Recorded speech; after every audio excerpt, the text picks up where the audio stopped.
How are we doing? Well, good? Good afternoon, everyone. I'm Murray. I'm here to tell you about Ryan and how truly special, talented, good-looking, witty, and Ryan, I'm really struggling to understand your handwriting here. No, but seriously, for those of you that have yet to make my acquaintance, please allow me to introduce myself. I'm Murray, and I've been given the honour today of being Ryan's best man.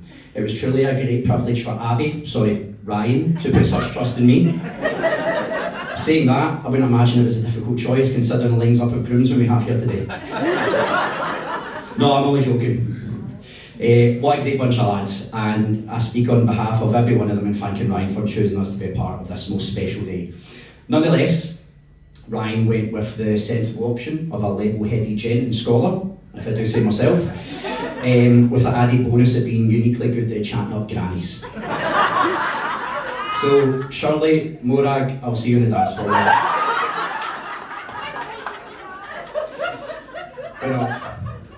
I have the delight of not only being incredibly close to Ryan, but also to Abby, two of my closest and dearest friends. Which means I can stand here today and not only share memories and stories with Ryan, but also with Abby. And you best believe I have some great ones. But Abby, you're in luck, as I am a man of tradition, and while this microphone is in my hands, I will do nothing but compliment you on your day. Saying that, after dinner, I am happy to spill all in exchange for a bottle of gluten-free Peroni at the bar. So, Ryan and I first met working in Wetherspoons in Glasgow Airport, where I was his manager at the time. Look, I mean this in the nicest way, but Ryan isn't exactly somebody that goes missing easily. Purely considering the size of the guy's head. I say this because in Ryan's first day in work, I found myself saying, "Where's the new guy? I've not seen him in 10-15 minutes. We were absolutely mobbed. And to my surprise, after a short search, I found Ryan sat at a table and amongst the customers. Now, me being me, I'm thinking there's a genuine reason for the guy to be keeping a seat warm while we're all running about daft. So I walk up to him, not even knowing his name at this point, I probably called him new guy. And I was like, "What's happening?" And Ryan, confident as ever, looks up at me and goes, "I've got sore feet."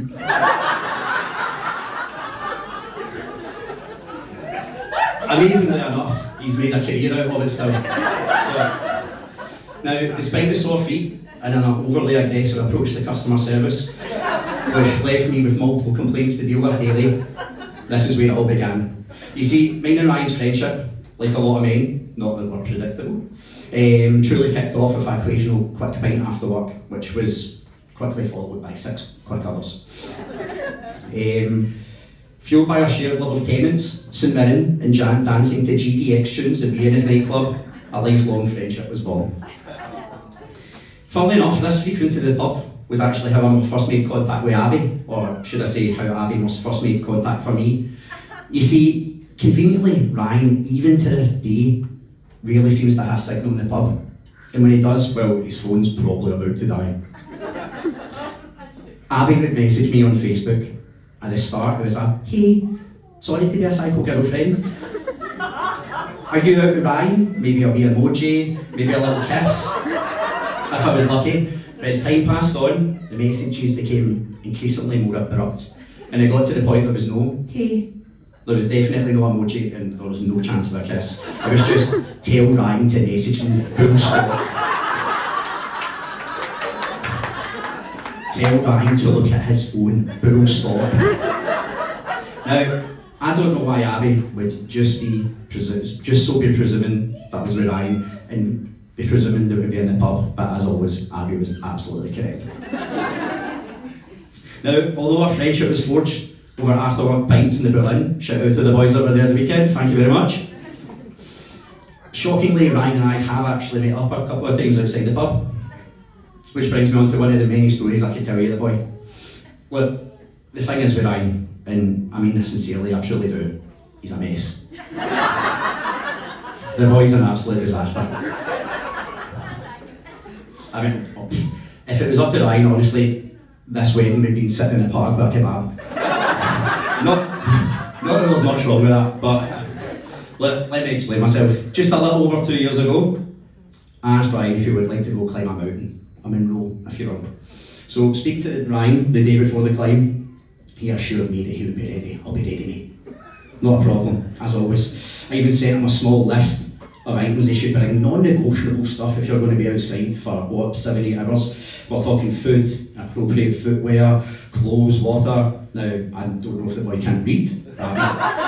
Maybe Abby's not taught him, or maybe he was in the pub with me when he done your circle. But let me tell you, he was not prepared. On the day, the odds were already against him. It wasn't exactly warm, but the sun was out, which is immediately disastrous for the boys. They could get sunburnt sitting in front of the TV. No, honestly, the first things were going well. Look at him, he's a big lad, right? He's got legs as strong as an ox. We were making great progress, not a problem. Then we left the car park. Honest to God, I'm not even sure the boy brought a bag. But I was sad my mate said my mate that while I'd made myself some sandwiches, he'd gone into Tesco the night before and bought everything that said protein on it. I kid you not, every available orifice had a pepperami and a hard-boiled egg stuffed inside it. Saying that, they weren't in there for long, as the boy, 20 minutes into a 6-hour journey, he'd ate the entirety of his food. And not only that, instead of drinking his water, he was pouring it over his head. Oh, he's an absolute nightmare. Look, as always, the big man had too much pride to say he was struggling, but the tears running down his face was a clear indication to me that he was not having a good time.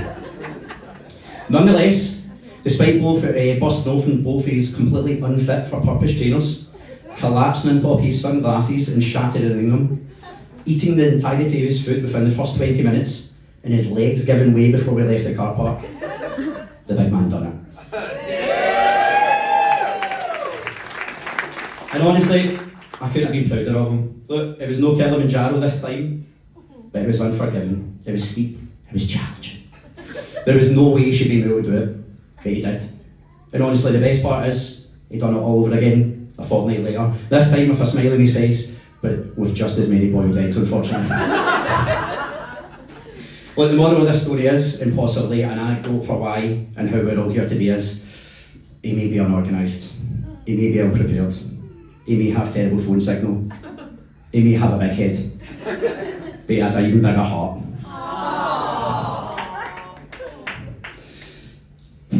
Ryan has grit, he has determination, he is loyal and dependable. Overall, he's just a really good guy. Talking about real good guys, shout out to the boys from the Stag Do at Benidorm. 4 days of culture and sightseeing. And let me tell you, he's certainly seen some sights. I'd love to tell you more, but I can feel Abby's eyes burning into the back of my head, so I better move on quickly and round this up. Look, let me try and make amends. How beautiful does the bride look?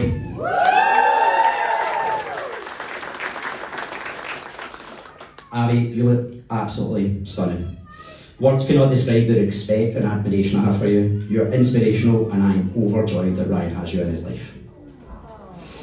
Also, how beautiful do our bridesmaids look? Of course, thank you to Amy and all the bridesmaids, particularly this morning, and helping Abby get ready and prepared. You've done an incredible job of securing all the exits with padlocks to the lodges. Look, Ryan, you already know, but let me say how lucky you are. You leave here today having gained a wife that is warm, loving and caring.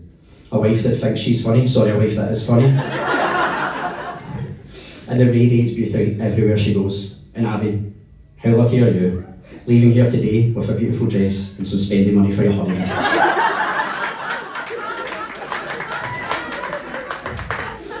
No, but honestly, I wish you all the best for the future. I'm so glad I've got both of you in my life. You're a fantastic, unique and perfectly matched couple, and I hope all your dreams come true and that you'll have a healthy, long and happy life together. You are truly a case of opposites attract. Ryan, thank you for the proud honour of having me as your best man today. I would also like to thank you both on behalf of the entire wedding party for sharing such a beautiful and special occasion with us all.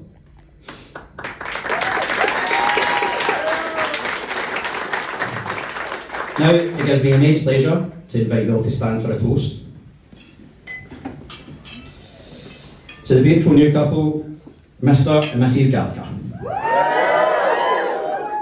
Cheers everybody, have a good night.